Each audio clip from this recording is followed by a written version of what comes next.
Selon le Fonds monétaire international, l'Afrique risque de se heurter à un déficit de financement de 290 milliards d'ici 2023. C'est dans ce contexte que se tient ce 18 mai à Paris un sommet sur le financement des économies africaines à l'initiative du président français Emmanuel Macron. Dirigeants africains et européens ainsi que des institutions financières vont tenter de trouver des solutions inédites pour financer le développement de l'Afrique. Pour Pierre Ameba, expert en intelligence des systèmes complexes, cette rencontre est une opportunité pour repenser la dette africaine. On l'écoute.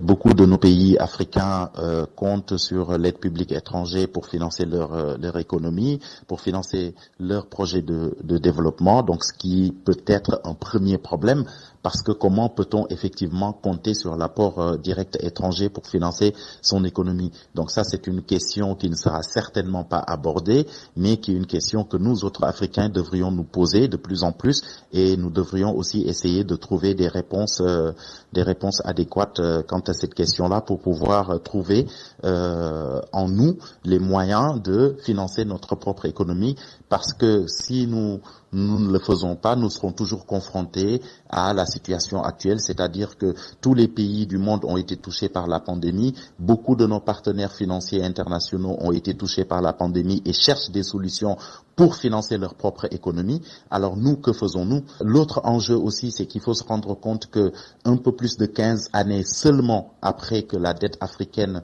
a été totalement effacée, on se retrouve aujourd'hui avec un surendettement. Alors oui, il faut qu'on puisse s'asseoir avec nos partenaires, il faut qu'on puisse discuter de comment alléger ce poids de la dette, comment alléger la dette, comment trouver des solutions inédites au sein de l'histoire africaine, parce que ça vient l'Afrique vient de connaître sa première récession depuis plus de 30 ans. Alors il va falloir trouver des solutions inédites. Le reste de l'actualité internationale